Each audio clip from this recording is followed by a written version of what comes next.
we'll go ahead and get started.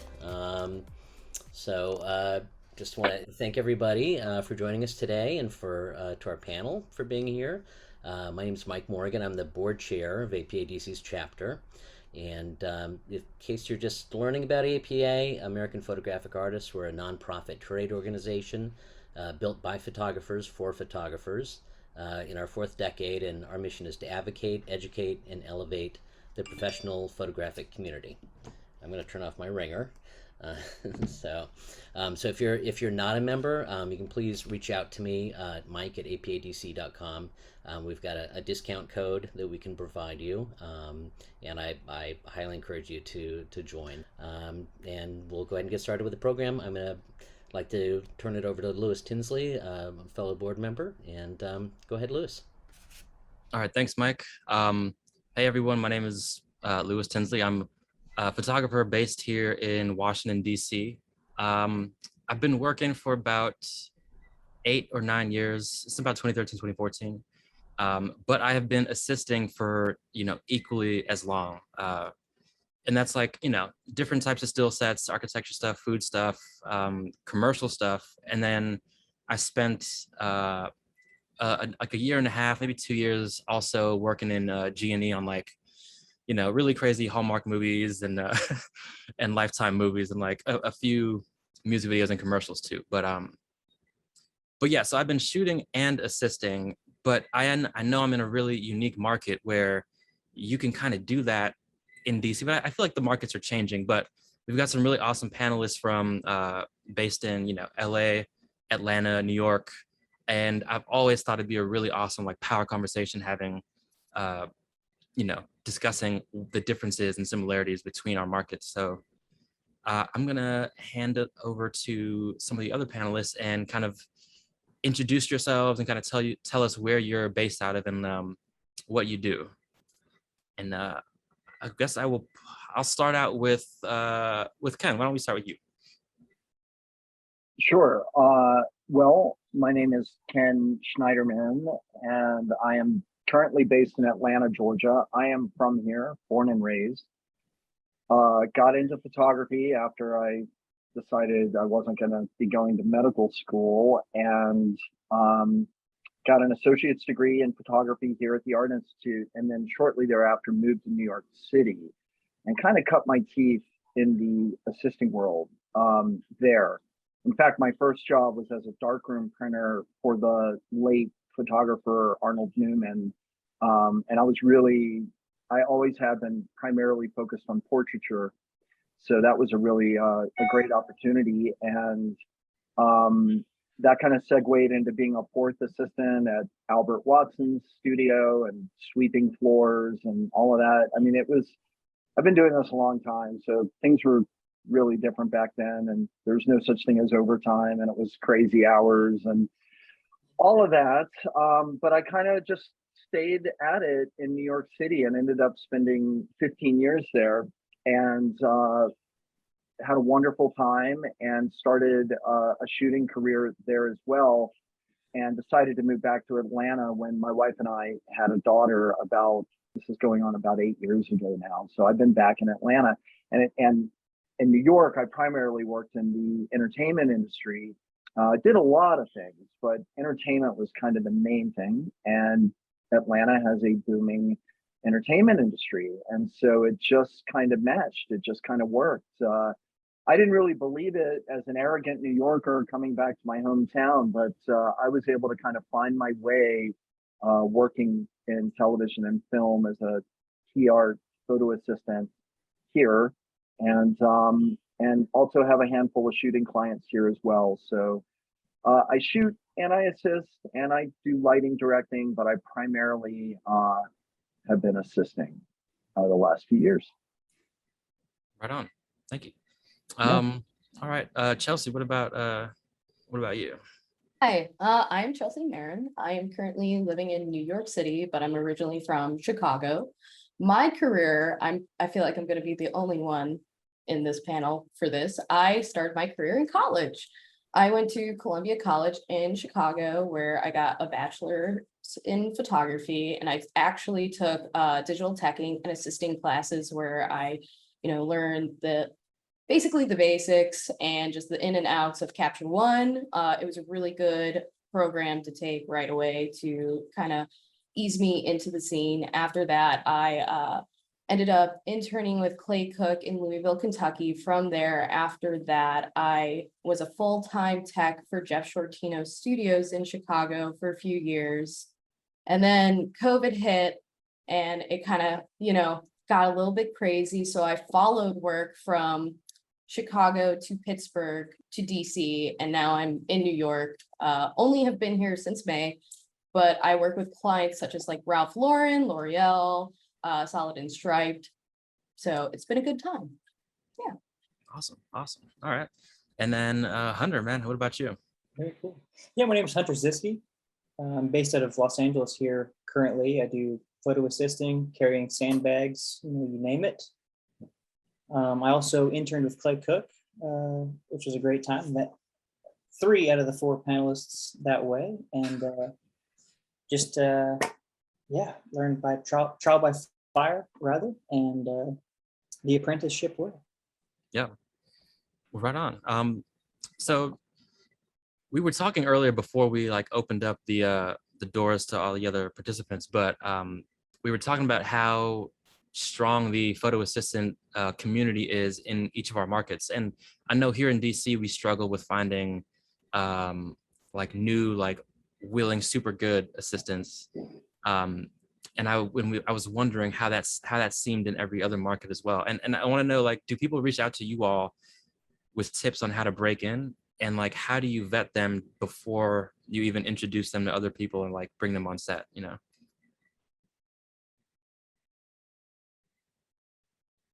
Who's going to take it? No, that's a great question. I've been pretty infrequently, but every so often people will ask, and really it just is the willingness to learn. You don't need to go with any skills, any prior knowledge. It helps, it all helps, but just the willingness to help out. And if you haven't necessarily been told to do something, but you notice that something needs to be done, just taking the initiative and doing it, and your phone won't stop ringing if you just do those 2 things.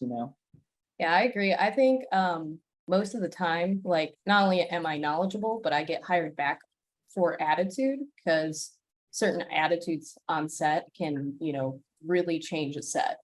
Not only that, but people have asked me, what do I do to find jobs? Do I have a site for assisting or teching? Do I have certain Instagrams to promote that proportion of my business? And I don't. I only promote myself on social media and on my website as a photographer, but it's all word of mouth. So as long as you are putting in the effort and positive on set, people will try to help you as much to find work, at least in my experiences. I'm going to second the what Chelsea said about attitude. You really can't. That's really the number one quality I look for in anyone I'm working with. And I've been known to pass over hiring certain assistants that might be really skilled or even know more than I do, I feel like, but if their attitude isn't right for the job or for the photographer, it's just not a positive attitude, that's a bummer. And so I would rather have somebody who's a hard worker with a great attitude 9 times out of 10, especially as somebody who's a second or third or fourth assistant. Yeah. I am going to say one other thing though. When I was in New York, and I'm outside, the cicadas are getting kind of loud. So let me know if you think I should move in. Is it okay? All right. Yeah, you're good. When I was in New York, I was in New York for about 15 years. I got my work by contacting studios and really thoughtfully looking at the photographer's work and writing the studio a really nicely composed note that said, I'm really, I'm new in town, I'm hardworking, I'm eager, I'm a quick learner, but I am a novice assistant, and but I'd really love to work with this XYZ photographer and I really love their work and I love their work for these reasons and I love this particular shoot. I would like try to find a specific shoot that I could mention. And I spent a lot of time writing emails that were thoughtful and customized for that particular studio. And that got me all of my initial work. And now, I mean, I still get email inquiries about young assistants, but sometimes it's really generic. I mean, I feel like they're sending me what they're sending whoever else. Yeah. And I think I was gonna say I agree with that because when I do that, when I cold call or like cold email, I guess, how I make it a little bit more customized is I attach my own personal work that I think kind of blends with the photographer I'm reaching out to. Like, hey, you know, I really appreciate this work. This is something I've done. And like, I think that kind of helps with making it less generic. Yeah, no, I can almost speak to that too. It does take time to do a little extra research and like, you know, pump up the email a little bit. But initially when I was first starting out, you know, I reached out to all these different photographers in the area and I heard back from one of them and he was lucky enough to like hop on a call with me and we like talked it up and I met him at the studio and I ended up getting a job with him. But speaking to like the internship I ended up getting, you know, with Clay, I applied 1 year and I just did not get in even remotely close, right? And then the next time I like poured so much effort and like really told him, I was like, this is the reason that you should bring me on, yada, yada, yada, like bullet points. I still have that email because I still kind of like go back and like reread and take bits and pieces when I'm, you know, cold calling or cold emailing anyone else. So it takes a little more effort, but you will get results from like putting more life into the reach outs. Yeah. Also, like one thing to keep in mind if assistants on here are reaching out, don't get discouraged if you don't get a reply. Sometimes it takes me 3 to 5 times to email a place before I get an actual reply or a person. So like that's just something to put out there because I feel like that happens a lot and will be a reason why people don't try to cold email. Mm-hmm.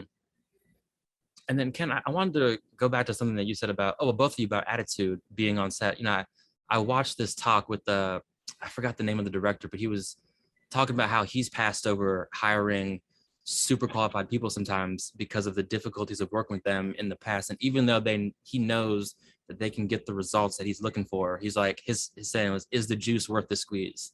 So if you're really cool, really fun on set, like you will definitely get some callbacks. And I agree with what you said about with everyone's been saying about recommendations, because it can be really difficult to kind of get your foot in the door initially, in photo and in video. So Hunter is actually the guy who got me onto the grip and electric world when we were living in Kentucky, right? And I feel like it took a year of him saying like, yo, I know a guy, this is the guy here, this is the guy. Yeah, a year and like a crazy production Yeah. that finally got me on there. And then once we did that, you know, great attitude, you know, I do remember getting destroyed on that first day because it was like the first legit movie. Lewis crushed it. Yeah, thank you.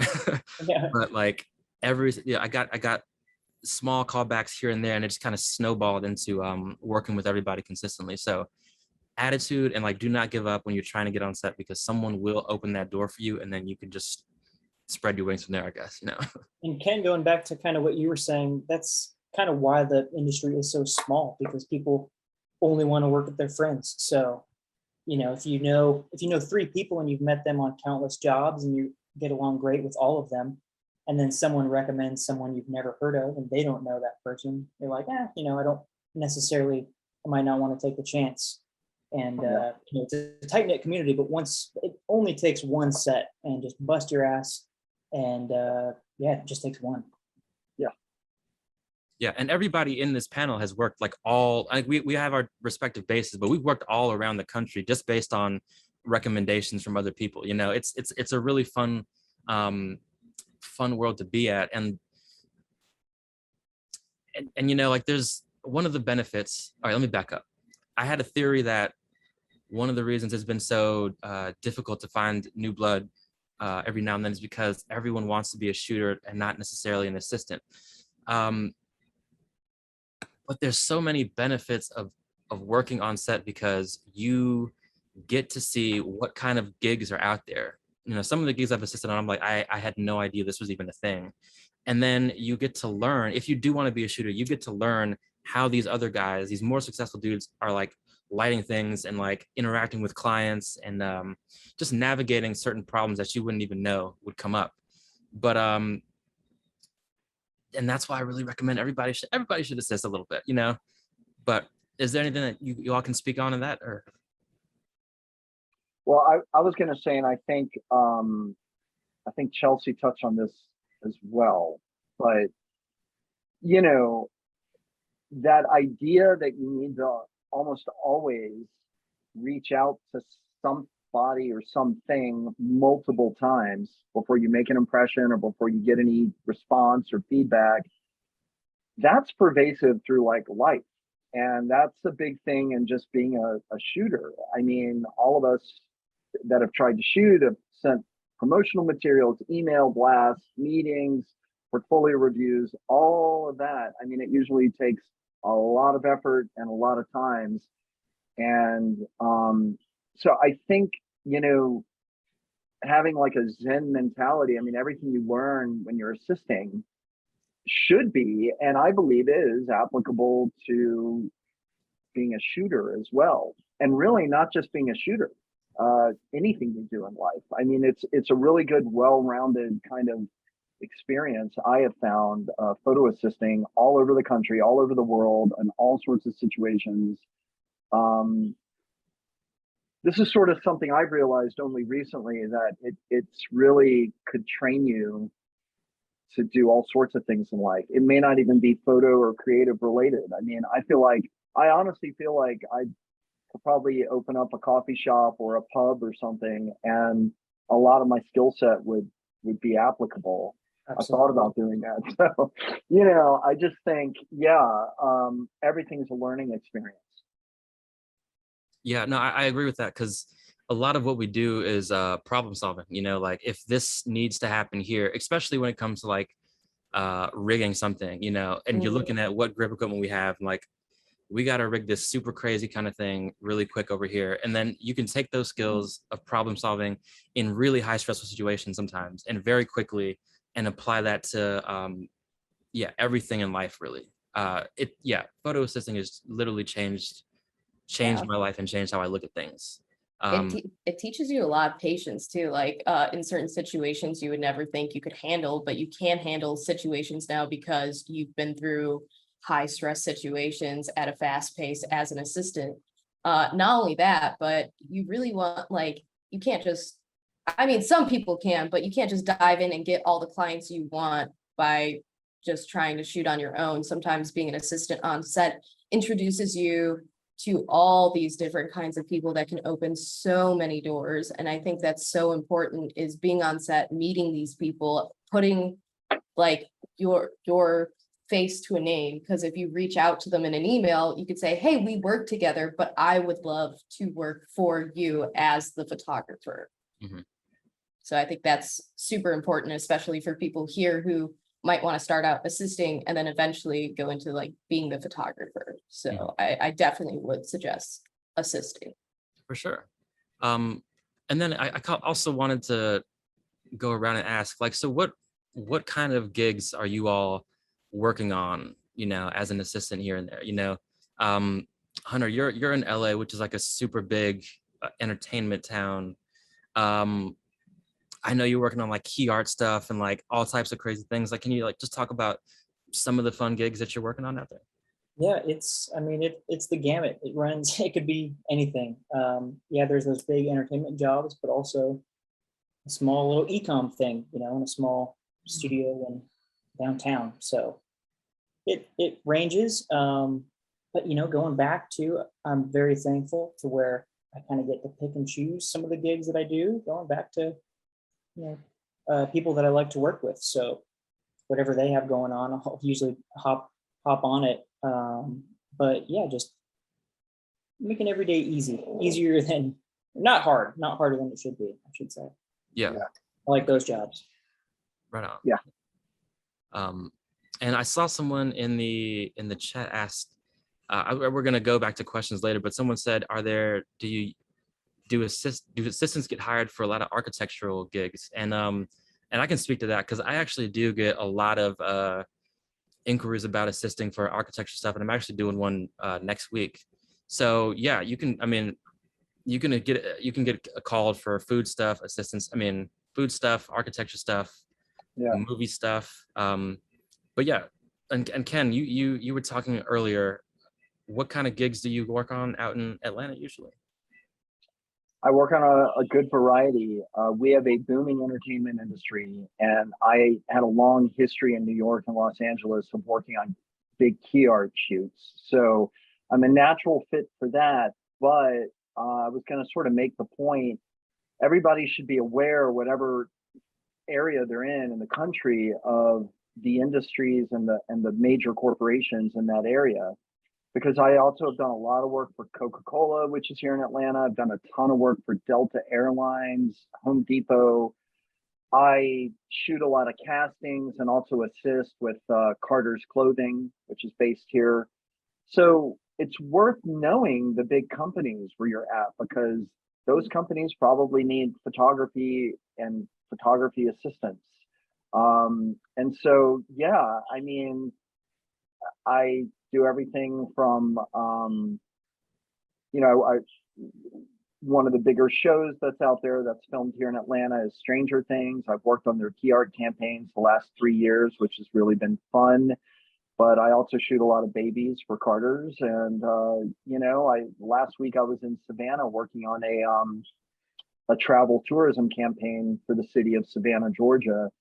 So I work on a wide variety of stuff too. Architecture is probably, I'm not really into still life that much, at least as an assistant. And so I haven't worked on a lot of still life or architectural shoots, but I did want to say that those photographers are all over the nation. You just need to find those photographers in your area if you're wanting to assist them, and reach out to them and look at their work, study their work. Don't just reach out and say, I'm a great assistant, can I work for you? I mean, really look at their website, figure out what it is they do, and say something thoughtful when you write those photographers. Yeah, I also agree. I still life and architecture stuff isn't my favorite. I'd rather be like out there building trees and building like a huge 12 by and like doing something really cool and crazy, but hey, work is work, and can't say no, really. Yeah.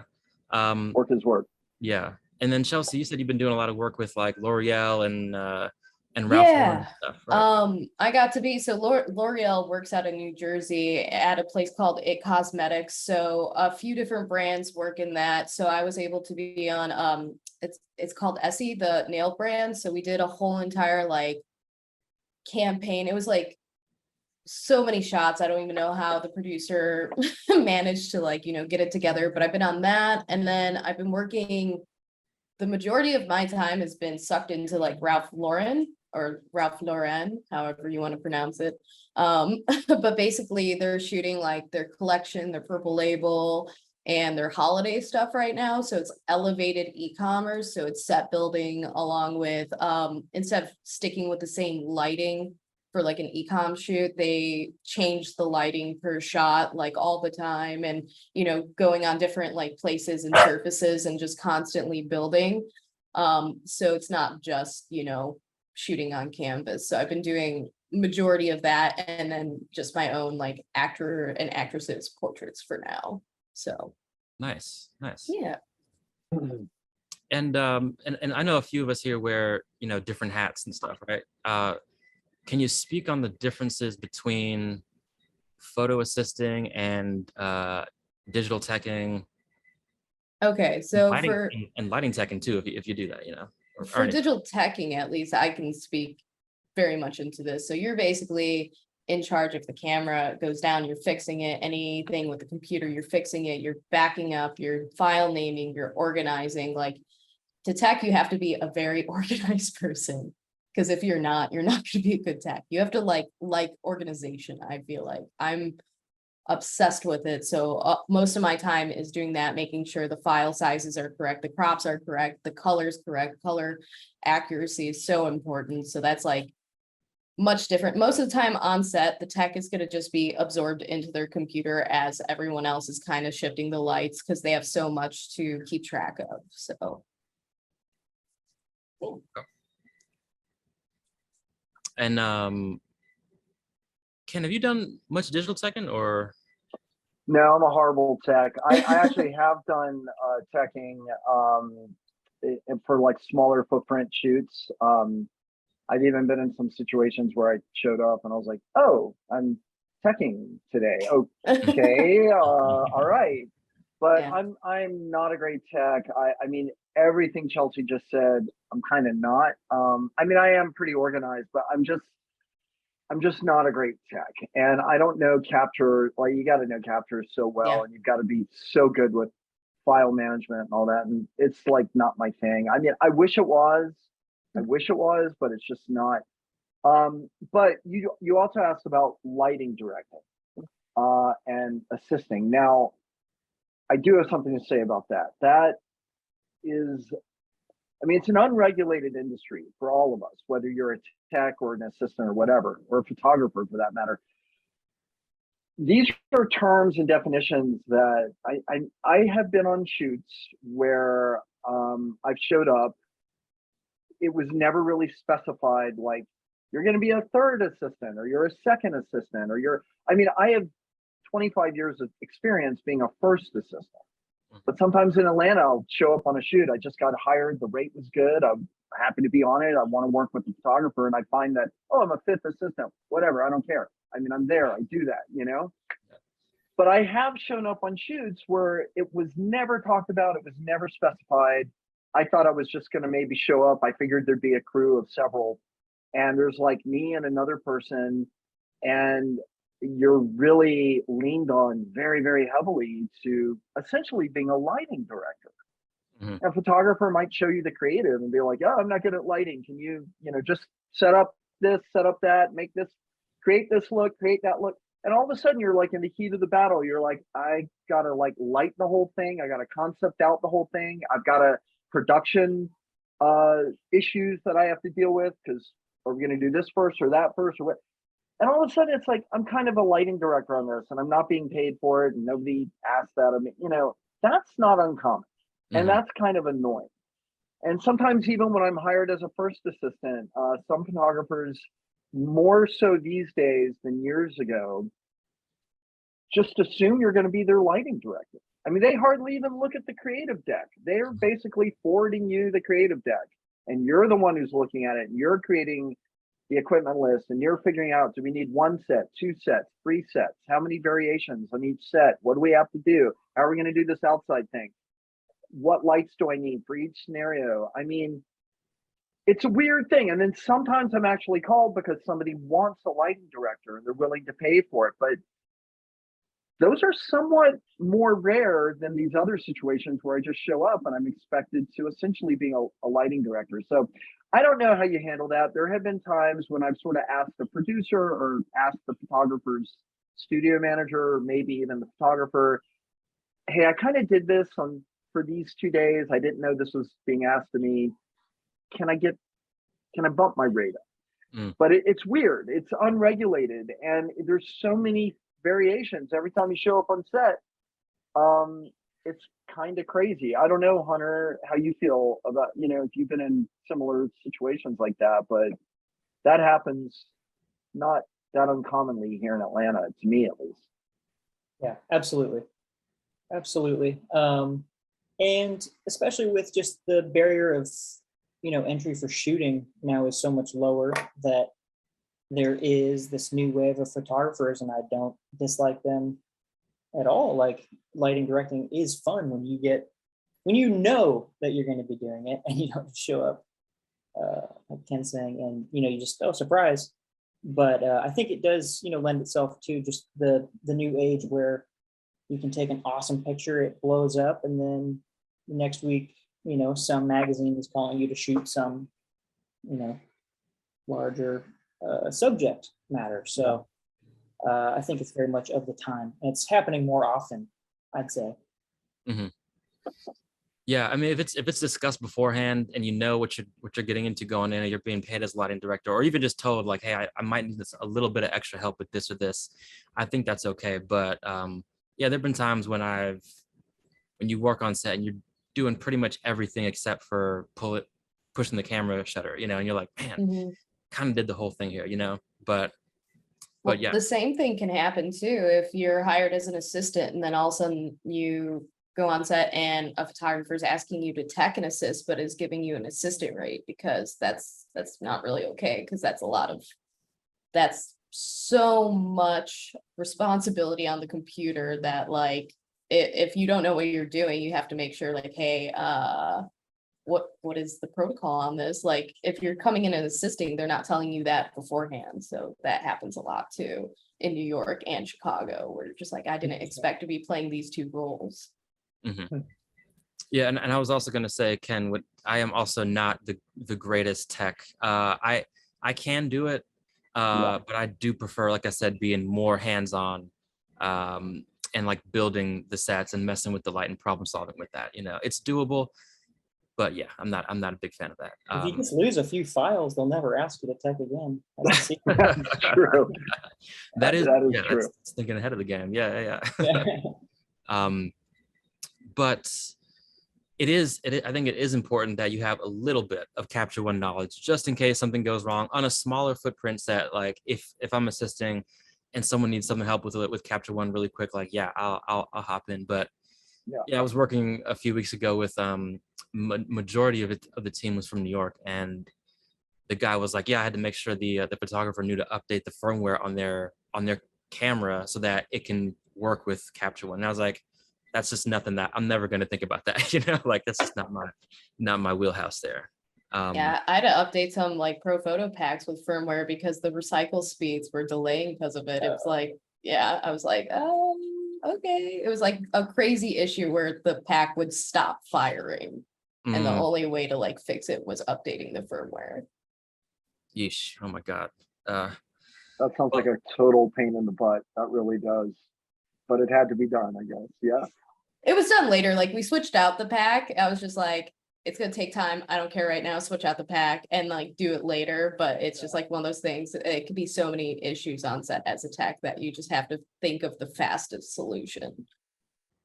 Mm-hmm. Yeah. And really quickly, so I was thinking about this, and I called it, when I was emailing everyone, I was calling it the like the photo assistant pipeline, into like, you start out assisting and you then move into digital teching, lighting directing, and then even switching over to the movie side, being a grip and electric or a gaffer or anything, but how did you, Hunter, how did you make the pivot from assisting to working? I think you worked a lot in the film world back in the day. I think you still do a little bit now. Yeah, it's a lot less common now. I thought it was going to be hard to break into the stills game here in Los Angeles. So my plan was to work G&E and, then finagle my way into stills, but I couldn't get into anything, motion side. So I just happened to luck into stills, and that's where I'm at. But I didn't grow up in Los Angeles. So the whole set, photo, video, that's all like, it was kind of hidden, right, in this like secret world. And after being on a few sets, you see the same people, and it just snowballs from there, and you can really see the whole world, whether you go digital side, camera side, or even art department or catering, or like, who knows, like crafty is a job, like. Yeah, it's a very important job, by the way. The most important job. It's the most important job. And it's like, you just get on a few of those sets and your mind is just, post is a whole side that I know nothing about. And there's just as many, careers in post. So once that curtain is kind of peeled back, it's like whatever interests you, you can kind of follow and do whatever. But yeah, I got my start just doing electric on smaller films with yourself and all of our friends in Kentucky, and just follow that path. Yeah, You know, that's actually really interesting that you said that you struggled to break into the film world in LA a little bit, because I also thought that my experience in G&E in Kentucky would help me get into more motion stuff out here. But it was much easier first to get hired as a photographer out here. Yeah. And then I finally got back into the photo assisting world, and then and then it just kept snowballing from there. But it was very tough to break into the film world in Kentucky. The skills we learned there were invaluable, at least in my experience and my takeaways from it. Oh, you know, so 100%. Yeah, the film is next level compared to photo. And that's why when we're working these very common motion and stills jobs, you know, I don't know if it's your experience, but stills, it's like, oh, you're the single framers, like you get the least budget, the smallest corner to do everything. Yep. And just kind of showing them that you know what's up, right? Like just asking to plug into a lunchbox before just doing it, like that's gonna get you big props to where the gaffer's like, whatever you need, you just do it. Like I know you know the protocols. If you're just plugging your phone in or your MacBook into a distro box, like you're gonna get chewed out probably. No, not a good idea. Yeah. And Ken, have you done any like G&E work or film work at all? Not really, not officially. Because of what I focused on as a stills assistant, I mean, I've just been on a million sets. So over the years, and I have many friends in that world. So over the years, I learned more and more about set etiquette and set protocol and how everything works. So I'm comfortable, but I haven't ever, it's not something I really wanted to do. I mean, I really love stills, and I really appreciate in the stills world how multifaceted our jobs are. And I never, it didn't appeal to me that much to just go into grip or electric or something more narrow than what we do in stills. But I will say, as an observer, you know, the motion world is usually very next level, and I've learned so much from that world. And I do think that world has rubbed more and more off on the stills world the last few years, as those two worlds have kind of merged. When I first got into all this, those two worlds were so disparate and different. There was no common bond between motion and stills at all whatsoever. It was just totally different. And in the last 20 years, they've just merged more and more and more.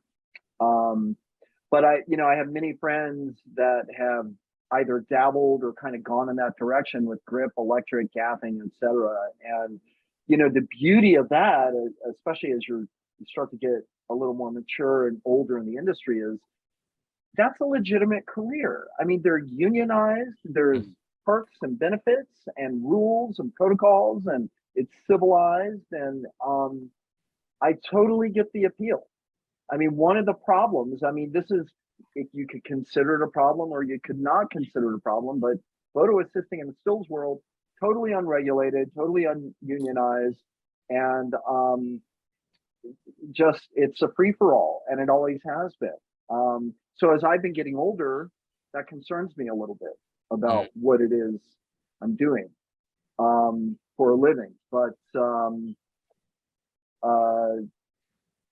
and to go back to your point, Hunter, I'm working on a shoot starting tomorrow where we're like doing a shadow shoot for a motion thing, and I'm working on the still side. And I mean, motion people you're just like, you might as well not even be there. I mean, they don't want to deal with you. You're just a big nuisance. You're a pain in their butt. That's kind of a whole nother topic, but yeah, but there's more and more shoots like that where there's a little stills component and there's a big motion project, and you have to play nice and figure out how to navigate those waters. I'm hoping it goes well. A little nervous. Yeah, good luck. Good luck. Yeah, thank you. Yeah, but to speak to both of your points, the film world working there is so much more intense.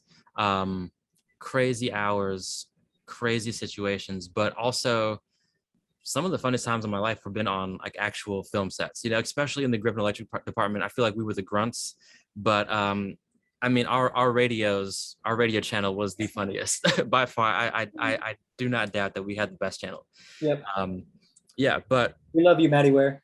yes, Maddie, man, I miss you, dude. But really quickly before we start getting into questions and stuff like that, I just wanted to say, like, what are some of the funniest or craziest stories you have on set?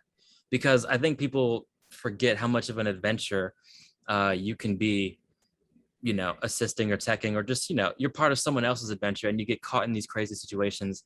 Is there anything that comes to mind? And you know, I can go first. This is kind of cheating, but I was on set for it was one of those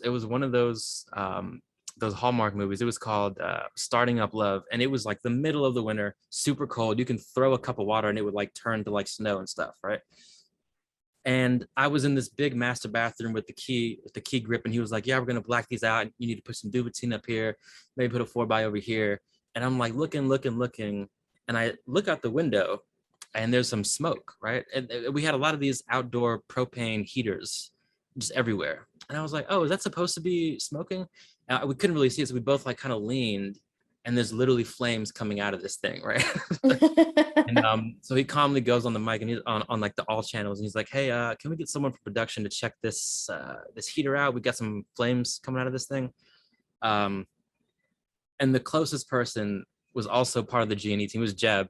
He just starts walking across the corner, and he sees it, and he like stumbles and then runs the other way, and we're just kind of waiting to see what happens. But then the head of the art department was this older lady, and then she busts out the window, out the room next to us, just yelling, "Oh my God, fire, fire, we gotta run, we gotta run." And it just snapped me and me and the key group out of it. We just like started running this way. So just a funny situation, you know. We took care of it, nothing happened, but yeah, crazy times. I feel like I have so many stories. Like I was like just thinking through them, but one that comes to mind, I was second assisting on a photo shoot with the mayor of Chicago, and this was during like the teacher strikes. And so we were going to her office in the morning, and we got there at like 5 a.m., got in at 6, no problems at all, but we weren't supposed to shoot until like 9. So we like set up everything, we're there, and at 9 o'clock or 8:30, the makeup artist is supposed to arrive, and she calls and she's like, "I can't get through. There are protests everywhere. Like every street is blocked off in Chicago by people, but I need to like get in. Like, what can we do?" So the photographer turns to me and she's like, "You need to go find the makeup artist right now, grab her car and park it for her." And I'm like, "What?" Like, okay. And so I'm trying to figure out where this makeup artist is, and there's just walls of people blocking me. Like they don't want me to go through. We're supposed to shoot like, you know, in 30 minutes with the mayor. Like it's very strict on time. So I'm like, oh my God, I'm running up and down the streets trying to find this hair and makeup artist's car, finally find her. She's screaming at me, "Where have you been? Oh my God." I'm like, "I'm doing you a favor by parking your car right now." And so she like literally throws her keys at me, runs through like the people. I'm trying to find a parking garage that's not being blocked off by constant protesters while trying to get back on set as soon as possible, because I was like half assisting, half teching, and like just wanted to be there. So I'm going through all these parking garages, finally find one, park her car, take a screenshot of exactly where it is, a photo, go back to the photo shoot. And then when the photo shoot's said and done, she can't find her car. Like she can't find the parking garage. She can't find anything. She's like screaming at me on the phone. I'm like, "I don't know what to tell you. I gave you the directions. I gave you the floor. I gave you the ticket. This is on you. I've done enough. Sorry." And it was just kind of ridiculous, but yeah. Yeah, parking cars is not really in our job description. Not all the time, unless you're driving like the grip truck or something like that. But Yeah. yeah. All right. Hunter, Ken, any of you have a crazy story? Well, Lewis, you had told me you're going to ask this question. Yeah. So I did do a little thinking. I have so many stories, as I'm sure we all do. Yeah. It was kind of hard to find one that I thought I was going to share, but I thought of one. Okay.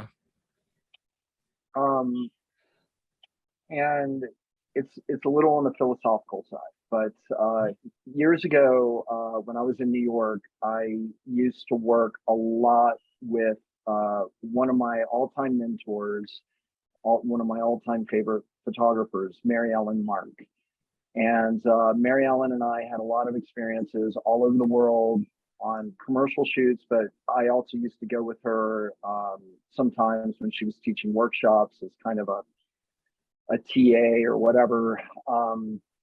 And Mary Ellen was at the latter part of her career, and this was literally just a handful of years before she passed away. But there was one really epic job I was working with her on, and it was going to take place in Taiwan, and it was doing the key art for an Ang Lee movie.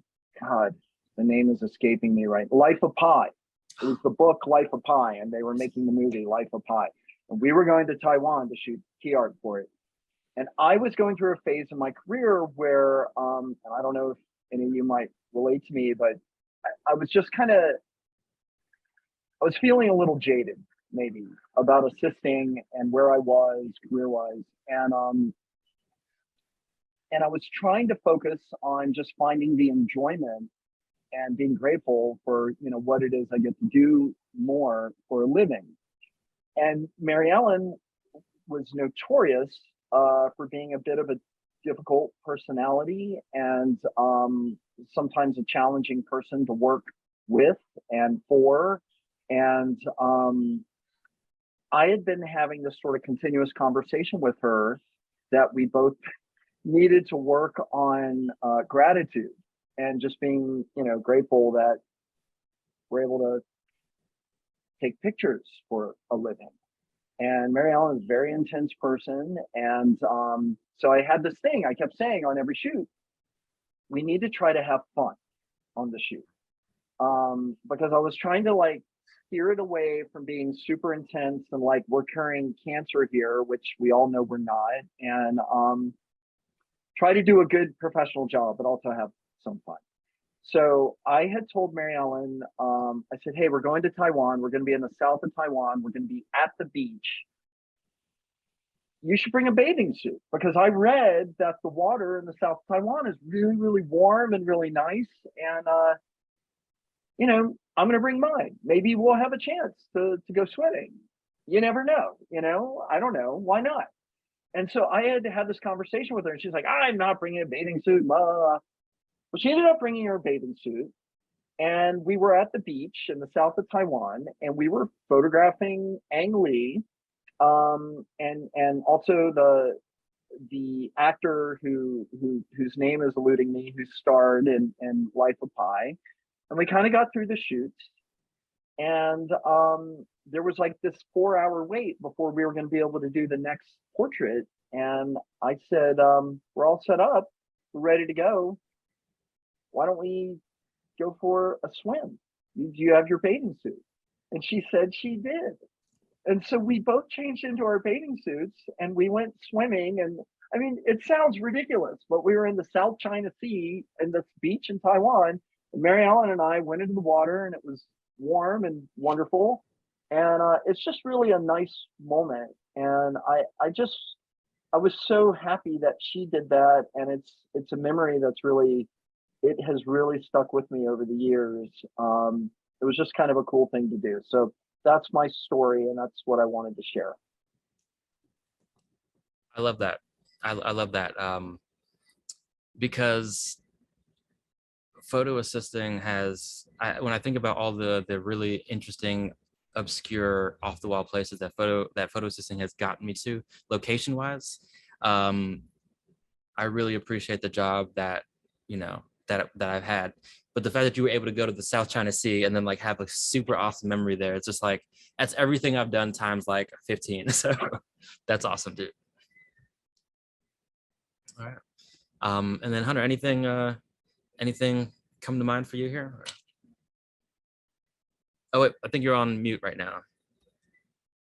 Thank you. My dog was barking. Yeah, no, it's assisting is to pinpoint it, would be super hard to just pick one of the best things, but maybe to tie it back, and nothing that can compare to that, Kim. That sounds awesome.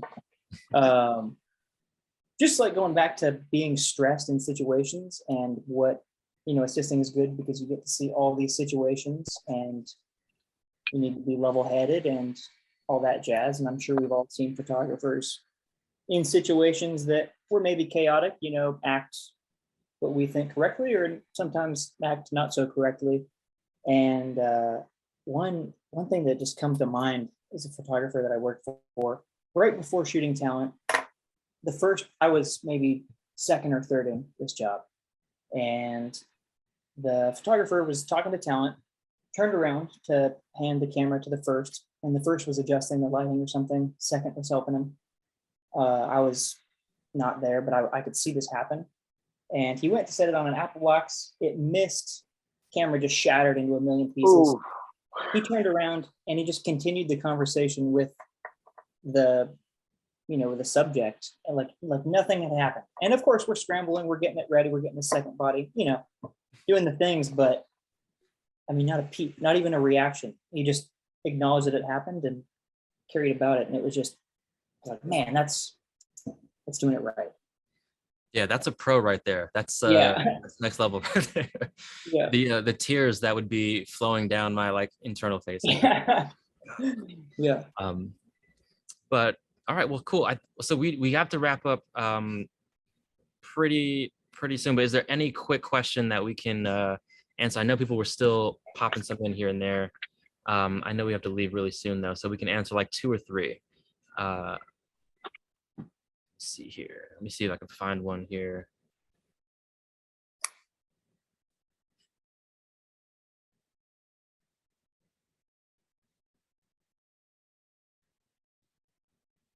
All right, any red flags to be aware of? Like what can we aware of before assisting on a job? That's an interesting question. Rate, location, and is it based on a 10-hour day, or some of my starting questions? Yes. Yeah. What is it a 10-hour day or a 12-hour day? It's usually a 10-hour day, but every now and then you might get slipped something kind of crazy. And that's when I say Stills days are 10 hours. Yes. That's what the right answer is. Stills days Also- are 10 hours with non-deducted lunch. Yeah. Also understanding if there's OT, because sometimes there's no budget for overtime. So I think that's a conversation that you should Better have. not run over time. Say it again? Oh. Better not run over time then. Yeah, exactly. And then as a tech, you need to know, you should be asking all the questions, are we using my kit, your kit? That changes your rate. Does the client need a hard drive? Because say if you don't bring a hard drive and they needed a hard drive, then you're going to have to either DoorDash a hard drive. I've done that once, or, go out and buy one as soon as possible. So always asking all the questions beforehand. If you are teching, understand file management, file sizing, file naming, all of that. So that'll avoid any red flags because they'll tell you immediately what you need to know. Yeah. And then speaking of that, another question was, what do day rates look like? And it's an interesting question because that can vary widely. If you're experienced, if you're the third or fourth or the first assistant, and then also because I've met people who assist at $350 a day, which is kind of wild, up to $650, depending on where they are in their career and stuff like that. But you mentioned also your equipment. Are we renting your equipment for teching? And that's also something that a lot of a few assistants that I've known here, if they're hired for a job and they have a ton of their own equipment, boom, you just became the rental house too, and then you super boost your rate to through the moon. It's really interesting. So it's also a good investment to invest in gear. And if you don't have something, and if you don't have something, I don't know what's going on here. Yeah, if you don't have something, you can you can also rent that piece of equipment from a rental house, and that way you're still covering all your bases. So you become the one-stop shop for that photographer. So the rates vary much, but you are talking about 2 different things. I mean, your rate is your rate. Yes. This is how I see it. And then if you own equipment, you're going to rent your equipment, then you're just renting them your equipment. Yeah. And I usually will do that either. I mean, I go to I look at our local rental house, what they're charging. I'll charge either exactly what they're charging, or if it's a small footprint, low budget thing, I'll say, hey, I'll rent you this stuff, but I'll give a 15% discount over the local, whatever, because I'm going to profit either way. But I mean, it's only very rare for a friend or a special situation where I'll just throw in gear as part of my rate. But yeah, your rate's your rate. And then if you rent gear, Mhm. I itemize that on my invoice and Yeah. how many days, etc. Hmm.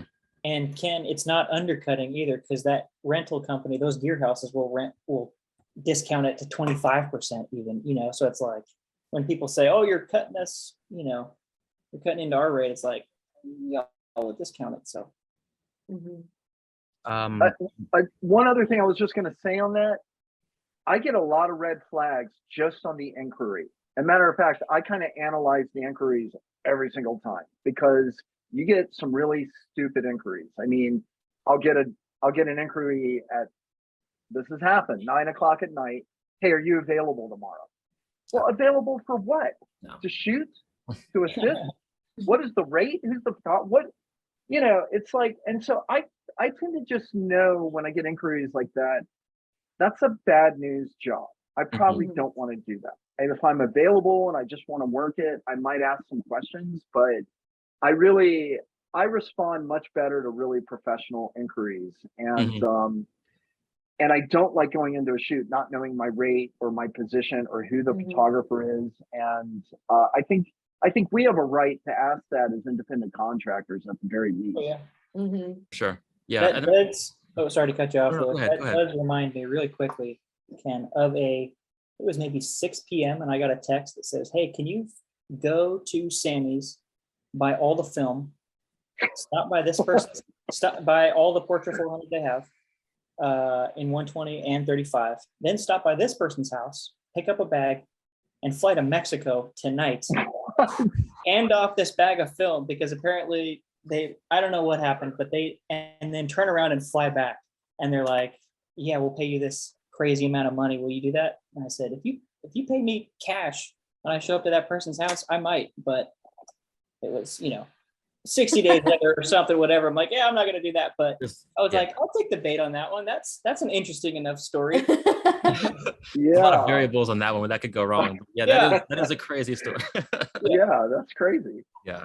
But speaking of Ken, what you were saying about knowing, like responding to a very professional inquiry, yeah, you can kind of tell. And I was thinking about this the other day. It was about shooting, not assisting. But someone texted me. I used to prefer emails, but like you'll get texts and all that. But they told me who they are, who they're working with, what they're looking for, and then certain keywords out there. And I was like, oh, this person knows what they're doing. Let me just like pull over really quick and respond to this. So how you're reached out to is like super important to spotting the red flags. Yeah, excellent point. And then really quickly, let's do one more. It says I just had it. What does the week look like for a photo assistant? Oh yeah, what does a daily week look like? And I'm gonna be honest with you, you never really know. I mean, sometimes you have your whole month planned out ahead of time. Some weeks I'm looking at, I'm like, oh, all right, I get a little bit of break, I can do this and that, and then you just get inquiry after inquiry after inquiry, and then your whole week is booked up, which is really cool. But you got to be used to being. Someone told me it's like a very sit still and then sprint kind of situation where you're like sometimes you're sitting there and then you get an inquiry and you got to run with it. So I think we can all attest that how it's really nuts. I read an interview with Dan Winters and he said you have to trust the process, and I think we're all in the same boat here. It takes a while to get there. I mean, when you're a rookie, it can be really stop and go and all that, but at some point you have to trust the process. I am gainfully unemployed in September right now. That will likely change, but it's insane. I mean, it's insane to friends of mine that have full-time jobs, but I've been doing this for years and I just trust that it's going to fill up. But you have to trust the process. And if you can't do that, you're probably going to struggle being a photographer anyway, because it's the same thing when you're full-time shooting. You have slow months and busy months and slow chapters of your career and busy chapters of your career. That's just the nature of this whole thing. And Yeah. it's crazy. It is stressful. I mean, I've been stressed before. I But feel like over you time, it's worked out. I feel like you have to be kind of a person that feeds off of chaos a little bit to be like okay in this career field, because you just never know. You could go like so long without a job and then all of a sudden get booked for like a month straight. Like it's crazy. Like for me moving to New York, I wasn't sure if I would find work, and I've been nonstop booked for like 5 months. So it's just been nuts. I'm like praying for the day I have off. Mhm. So And then there was one more thing it said about do you need to network in like photo groups or like Facebook groups and stuff like that? And I would just say network everywhere, network with anybody, because you never know where that recommendation is going to come from. Like literally people I met once on a job months ago, years ago in a different city. You'll be like, oh yeah, I knew a guy in DC. And then you're getting a job here. And that goes for assisting, that goes for shooting, everything. So network with literally whoever will network back with you. Like do your thing. also like at least I do this, but never burn a bridge, because you just never know. Be careful what you say. Be careful what you say on set, because it is a small industry. Ooh, yep. Yeah. Yeah. And you know, speaking of small industries, we were, before we let everyone in again, you know, you and Ken and Hunter, you know, you came in here thinking you didn't know each other, but then you saw each other and were like, wait a second. Turns out you worked together years ago, in 2020 or so. And it was like, yeah, boom, completely different sides of the country, but then boom, you worked with each other. Yeah. Yeah. It And is. then, I'm sorry. Oh, go ahead. No, go ahead. Go ahead. Oh, I was gonna say it is a small circle, but it's also crazy how you can have small circles just right outside of each other that, you know, maybe no one even crosses. But True. once one person meets, and it explodes. So it's just wild. Yeah, I mean, you could be hustling and emailing all these people, and you're literally one person away from being thrown headfirst into the whole industry and working with everyone. You know, like it's LinkedIn too. Yes, I see that. Reach out on LinkedIn. I respond more on LinkedIn than I do on Instagram. That's not necessarily true, but I do love a LinkedIn talk though, you know? Yeah. But cool. All right. Well, I know we got to be wrapping up soon, but is there any final thing that anyone would like to say? All right. No, that's fair. That's fair. Look, I will say, this has been awesome. Thank you all for taking the time out of your busy schedules.